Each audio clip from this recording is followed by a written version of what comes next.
accent BLC, specialized for IELTS and spoken.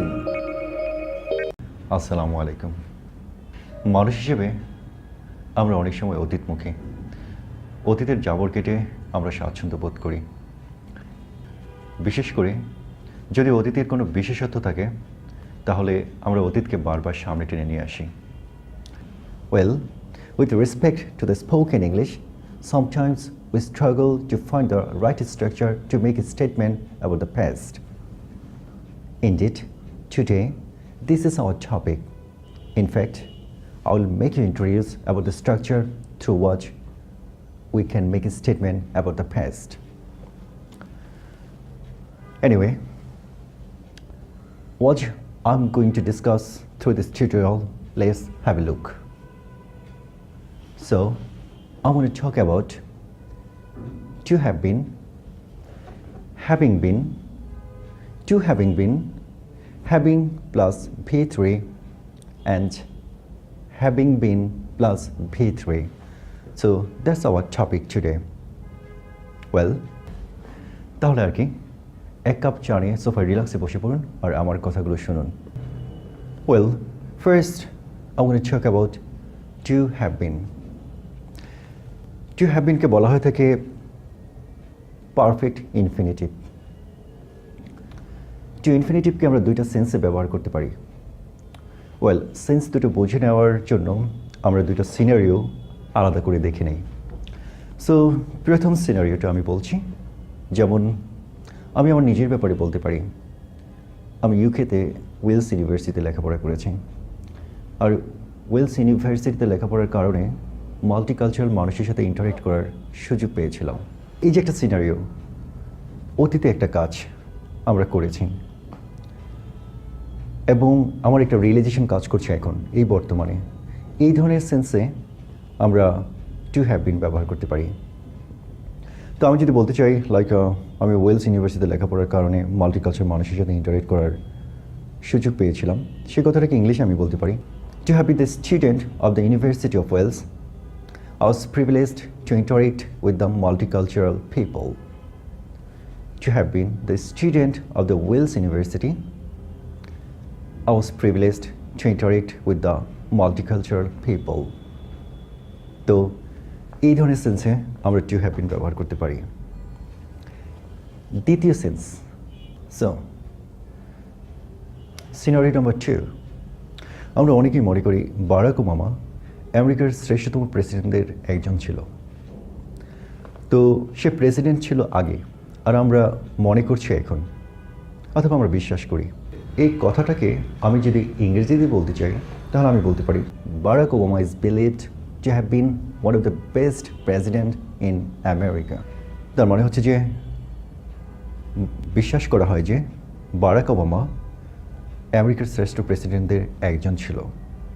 তো এই যে একটা সেন্স, সে প্রেসিডেন্ট ছিল আগে আর আমরা এখন তা বিশ্বাস করছি অথবা মনে করছি, এই ধরনের সেন্সেও আমরা টু হ্যাভ বিন ব্যবহার করতে পারি।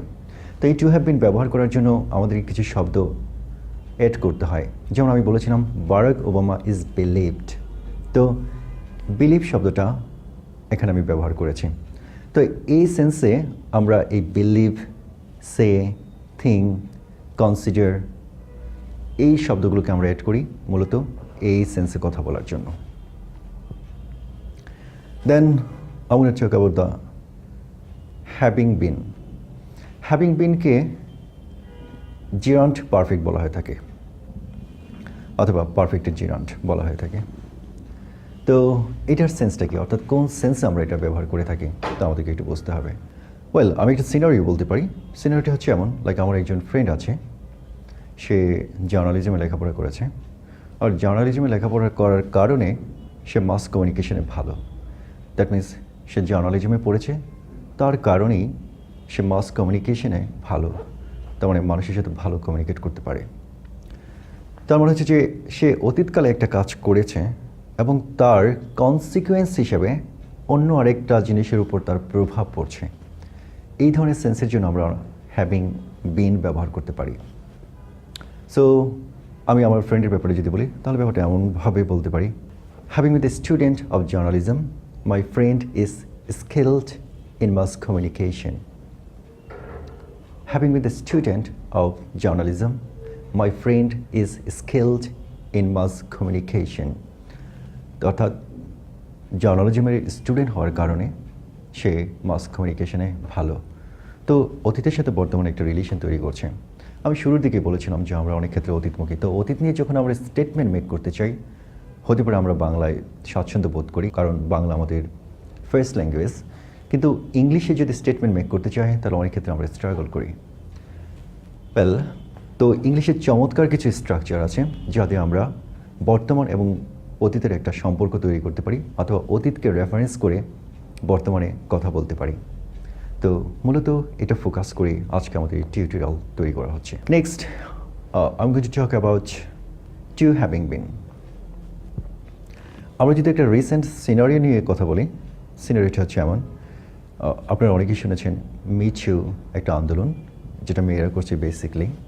সেটা হচ্ছে এমন লাইক কোনো এক সময় মেয়েরা ফিজিক্যালি অথবা সেক্সুয়ালি অ্যাসাল্টেড হয়েছে, হতে পারে তারা 15 ইয়ার্স 20 ইয়ার্স ব্যাক, বাট এখন তারা বলছে যে হ্যাঁ আমি 15 ইয়ার্স ব্যাক ফিজিক্যালি অ্যাসাল্টেড হয়েছিলাম।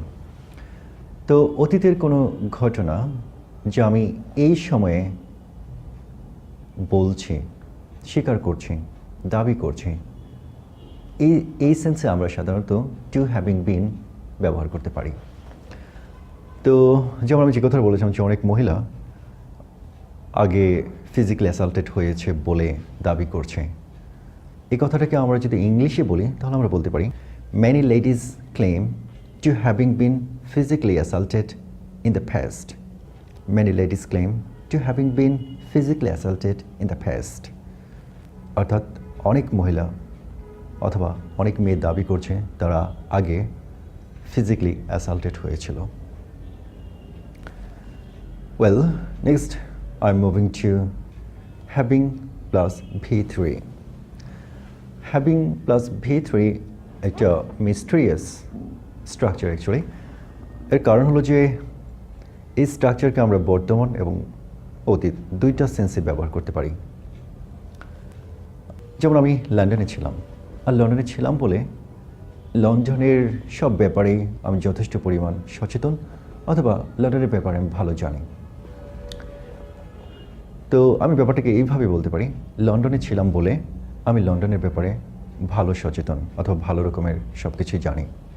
এই কথাটাকে যদি আমি ইংলিশে বলি তাহলে ব্যাপারটা হচ্ছে এমন, having lived in London I know very well about it. Having lived in London I know very well about it. অর্থাৎ লন্ডনে আমি ছিলাম বলে এর ব্যাপারে আমি ভালো জানি। তো আমি ভালো জানি এটা আমি এখন স্বীকার করছি অথবা দাবি করছি, তার মানে এটা আমার প্রেজেন্টের একটা অ্যাকশন অথবা প্রেজেন্টের একটা কথা। কিন্তু আমি ছিলাম আগে, তার মানে আগে এবং বর্তমান এই দুইটার মধ্যে একটা যোগসূত্র তৈরি করে দিচ্ছে এই স্ট্রাকচার। ঠিক এই স্ট্রাকচার দিয়ে আমি অতীতের কথা বলতে পারি। যেমন আমি যদি বলি having lived in London I knew very well about it. Having lived in London I knew very well about it. তার মানে লন্ডনে ছিলাম বলে আমি তার ব্যাপারে ভালো জানতাম।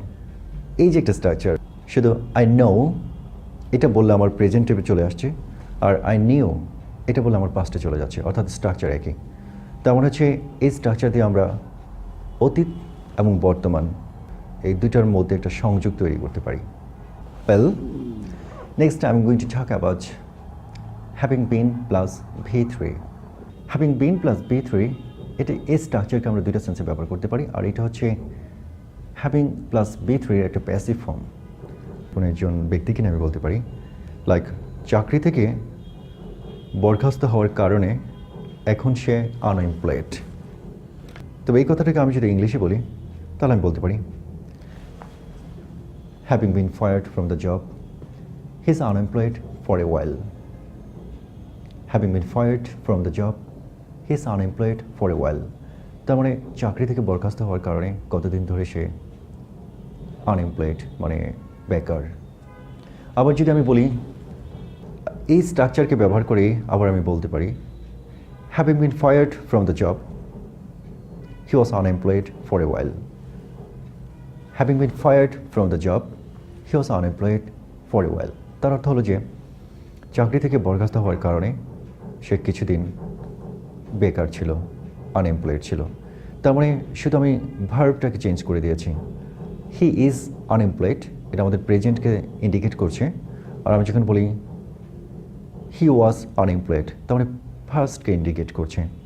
তো এই স্ট্রাকচারকে আমরা প্রেজেন্ট সেন্স এবং ফার্স্ট সেন্স দুটা সেন্সে ব্যবহার করতে পারি।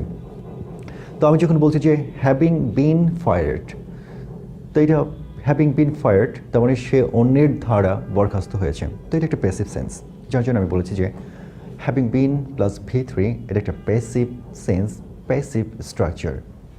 তবে এটা দিয়ে আমরা অতীত এবং বর্তমানের একটা ভালো যোগসূত্র তৈরি করতে পারি। So that's all about today's tutorial. Well, if you have enjoyed our tutorial, don't forget to like and share it, and you can choose us for your IELTS and spoken